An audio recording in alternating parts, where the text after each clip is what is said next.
Good day and Happy New Year, everyone. So, since it's already business permit renewal season, I thought of recording this very short video to help us protest the irregular practices of local governments, municipal halls, and city halls, kung saan they would impose a strict percentage of increase from previous year's sales. So I've heard of stories, may mga narinig ako ng mga stories or complaints from businessmen wherein, for example, yung previous year's sales nila is 1 million and then the next year's sales is still, example, still 1 million, but the city government or the municipal government insist na hindi daw pwedeng same lang ang sales or lower sales as compared to the previous year. So may kinocompute sila na percentage of increase, like for example, 10% increase sa previous year's sales. So instead of 1 million, they will add 10%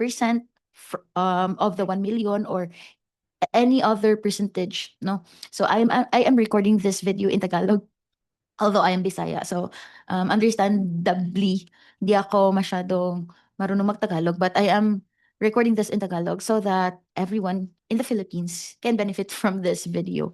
So, the question is, do they have that right? No, may karapatan ba si City Hall or si Municipal Hall na strictly enforce talaga yung percentage of increase? No, what if no matumal talaga yung sales for the previous year, no? So for example, in 2024, your sales was 1 million, pero for 2025 naging 800,000 na lang or naging 500,000 na lang. So if the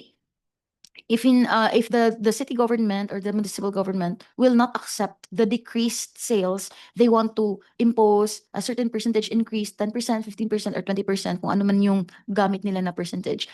Pwede ba yun? No? So the question is, pwede ba nilang gawin yon? So to help us understand that, to help us answer that question, we have this, tingnan niyo po sa screen, Bureau of Local Government Finance. This is part of the Department of Finance, wherein they issued Memorandum Circular number 001-2020, no, dated January 2, 2020.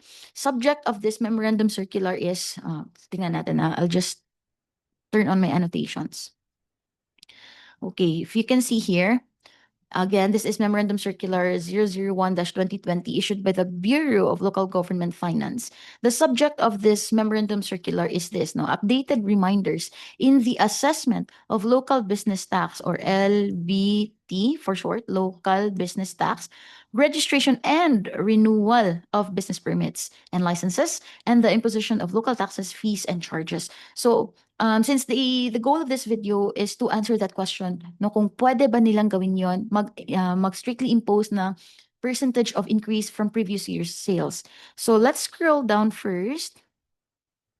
Let me just delete all the annotations first. Sorry naman po. Okay. And scroll down to page number 2. Okay. So for me, the relevant provisions of this memorandum circular are this one, no? B, okay? B and item number 3 and 4. Okay, so let's read these provisions. Okay, for number 3, we have this presumptive, okay, presumptive income level assessment approach or PILA-A. Presumptive income. So, hindi sila pwedeng when we say presumptive income, they are presuming, no? Presuming kung ano talaga yung income mo. So this presumption, no, this PILA-A may only be used in computing the local business tax only if, so this is the only instance where they can presume your income. Hindi nila pwedeng, I mean, for example, if your true income is 800,000, hindi nila pwedeng sabihin na, oy, ang ganda kaya ng business mo, for sure, your income is not less than 1 million. So, hindi sila pwedeng gumamit ng presumptive income level assessment approach as a general rule. So, they can only use this presumptive income level assessment approach only if the taxpayer is unable to provide proof of its gross sales or receipts. So, if hindi ka makaka-present ng any evidence or proof kung ano yung actual gross sales or receipts mo, that's the only time they can use presumptive income level assessment approach. So what is the usual proof of our gross sales or receipts? If you have been filing your quarterly income tax, for example, if you are an individual, no, you have 1701Q, for the first 3 quarters, and then the 1701 for the annual. And if you are also VAT registered, obviously you will be also submitting to the BIR 2550Q every quarter. So you can print out your 2550Q for the 4 quarters and then give it to the city government as proof of your gross sales or receipts. So if you have that, if you have those proof of your gross sales or receipts, they cannot use the presumptive income level approach, okay? And then the PILAA may be used in estimating the gross sales or receipts, provided that the PILAA is in that local tax ordinance and has undergone public hearings and publications. So it must be supported by a local tax ordinance. So example, wala kang ma-provide na proof of your gross sales or receipts. Let's say you fail to provide the city government with a copy of your 2550Q or 1701Q or 1702Q. As an exception, they can use presumptive income level assessment approach. However, as an exception to the exception, they still cannot use the presumptive income level approach if this PILAA is not in their local tax ordinance. Okay? So kailangan may napasa na local tax ordinance specifying the use of PILAA. Okay? So this is to ensure that the taxpayers are properly informed of the factors used in determining the presumptive income and for the taxpayers to agree such level of presumptive income applicable to their industry. Absent such ordinance, so kung wala yung ordinance authorizing the use of PILAA, no? Absent such ordinance authorizing the use of PILAA and also embodying the presumptive income levels to be used by the local treasurer, the collection of additional local business taxes based on such PILAA is illegal. Okay? Illegal po yun kung walang tax ordinance authorizing the use of PILAA, and dapat yung ordinance din mismo, it will provide the method of determination kung paano nila makakompute yung presumptive income for that specific industry.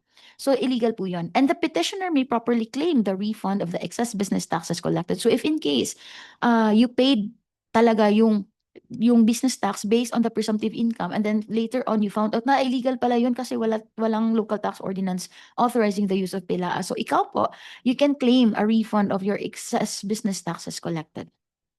Now, on to the question of kung pwede ba mag-impose si local government ng additional fixed percentage from the previous year's sales. Ito po, it's answered by number 4. Okay, the automatic application of an additional fixed percentage, example 10% or 15% increase on the previous year's gross receipts as basis for the local business tax, just to meet LGU target or achieve higher collection efficiency without legal basis shall not be practiced. Okay? So, if in case your local treasurer will strictly compute an increase in your previous gross receipts or sales kahit na you know for sure na hindi naman talaga ganon yung sales mo. Hindi naman increasing yung sales mo. In fact, decreasing kasi nga palugi na yung business mo. So, you can print out a copy of this memorandum circular and then show them number 4. That's how you can protest. Okay? And then, let me know if you have any questions regarding this memorandum circular. If you do have, please reach out to our official Facebook page, MJS Tax and Accounting Services, or you can also message my law firm page, Notary Public Attorney Mary Ann B. Hamisola Adriano, CPA and CTT. Thank you everyone for watching, and I hope na smooth lang yung process natin of renewing our business permits for this year. Thank you. Bye-bye.